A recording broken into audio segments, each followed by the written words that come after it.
Hi నమస్తే, welcome to Vizianagaram వంటకాలు.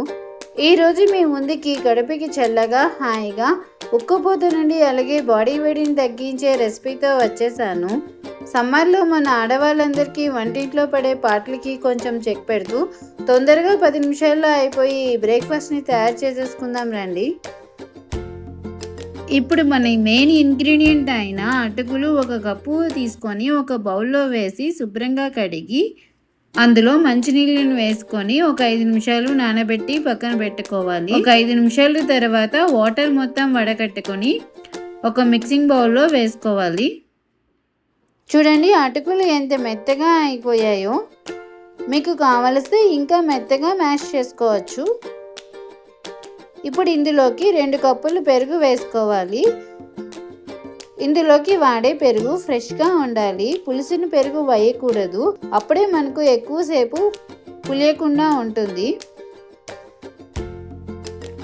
అలాగే ఇందులో 1 కప్పు వరకు కాచి చల్లార్చిన పాలు వేసుకోవాలి. ఇలా పాలు వేసుకోవడం వల్ల కూడా దద్దోజనం తొందరగా పులియకుండా ఉంటుంది. అలాగే మీ రుచికి తగిన విధంగా ఉప్పును వేసి బాగా కలుపుకోవాలి. ఒక 2 నుంచి 3 నిమిషాలు బాగా మిక్స్ అయ్యే విధంగా కలుపుకోవాలి. ఇప్పుడు తాలింపు వేసుకుందాం. నేను తాలింపు వేసిన క్లిప్ ఎక్కడో మిస్ అయ్యింది. మన ఇంట్లో రెగ్యులర్గా ఎలా అయితే తాలింపును వేసుకుంటామో, ఏ తాలింపు గింజలను అయితే వాడతామో అదే విధంగా వేసుకొని తాలింపు వేసుకోవాలి. ఫైనల్గా కొంచెం సన్నగా తరిగిన కొత్తిమీర, మీకు నచ్చితే దానిమ్మ గింజలను కూడా వేసుకోవచ్చు. ఇందులో డ్రై ఫ్రూట్స్ని కూడా వేసుకోవచ్చు. మీకు నచ్చిన డ్రై ఫ్రూట్స్ని వేసుకోవచ్చు. డ్రై ఫ్రూట్స్ని లైట్గా ఫ్రై చేసి వేసుకోవాలి. ఇప్పుడు కారానికి తగిన విధంగా 5 నుంచి 6 పచ్చిమిర్చిని వేసి బాగా వేపుకొని అందులో వేసుకోవాలి. అలాగే ఎండుమిరపకాయలను కూడా వేసి లైట్ బ్రౌన్ కలర్ వచ్చేటంత వరకు వేయించుకొని మిక్స్ చేసుకుంటే చాలు, మన అటుకుల దద్దోజనం రెడీ అయిపోతుంది.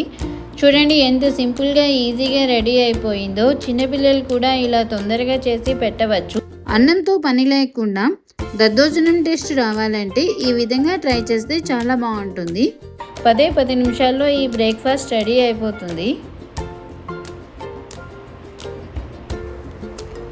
అన్నం ఉడకబెట్టకుండా సమ్మర్లో వేడిని తట్టుకునే విధంగా కడుపుకి చల్లగా హాయిగా అనిపించే విధంగా అప్పటికప్పుడు తయారయ్యే ఈ బ్రేక్ఫాస్ట్ని మీరు కూడా తయారు చేసి ఎలా వచ్చిందో కామెంట్ చేయండి.